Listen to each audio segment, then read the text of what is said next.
Are you serious? Great coffee this morning. The sun is boiling. That's right. We have reports from spaceweather.com. The sun is boiling. The disk of the sun may look serene as it appears high in the noontime sky, but don't be fooled, folks. Our star is in a constant state of wreathing motion. To illustrate this truth, back on April the 29th, amateur astronomer Pasquale Pacarero of France video recorded a patch of the solar terrain around the quiet sunspot AR2653. It is unbelievable what he captured. He used a 10-inch Skywatcher telescope capped with an astral-solar Bader filter to capture 15 minutes of animation that was appearing on the sun. What he discovered, his high-resolution images showed that astronomers have been concerned of. The sun is so hot, it literally boils. Now, bumps on the boiling surface of the sun are called granulars, and you can find these granulars in your kitchen in a pot of hot boiling water on a stove. Here's the difference. While the granulars on your stove are only a few centimeters across, these granulars on the sun are as wide as Texas. What? The sun is boiling. Now, one thing about this, what we're discovering is that the sun has becoming extremely volatile, extremely explosive, releasing plasma gases and eruptions and coronal mass ejections and solar flares of a biblical proportion. And the Bible said there shall be signs in the sun and in the moon and in the stars, and distress of nations with perplexity, the sea and the waves roaring. Men's hearts would fail them for fear, for looking after those things coming upon the earth. For the powers of heaven shall be shaken. Then shall we see the Son of Man coming in a cloud with power and great glory.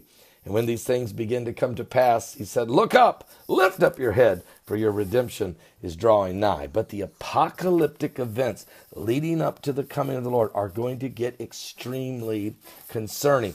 Now, as you know, August 21st, there's going to be a total solar eclipse of the sun. And for the first time in the history of this republic, since 1776, this total darkness, this 70-mile wide band of a total eclipse of the sun will go from Oregon to South Carolina. This is going to be an incredible event happening on the 21st of August.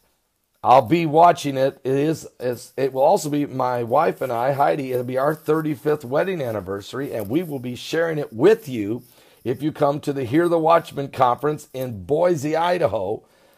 In that conference, it will be powerful. They got great speakers coming from all over.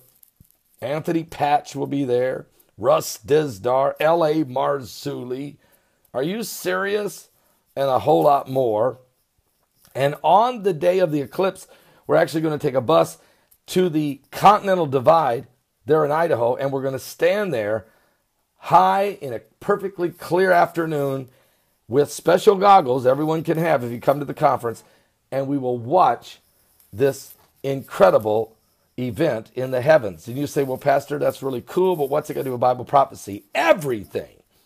33 days later, there's going to be the great wonder in the heavens on September 23rd. That's when the woman clothed in the sun with the moon at her feet and Jupiter being birthed, and a crown out of the constellation of Leo with 12 stars instead of 9, because the three wandering stars, Mercury, Mars, and Venus, will come into the crown. And then they will be in a perfect alignment. Mercury, Mars, Venus in the crown. The sun will be in her clothing. Jupiter will be in birth. And the moon's at her feet in a complete, perfect alignment. This has never, ever in the history of the world, NASA says never has it happened before in humanity.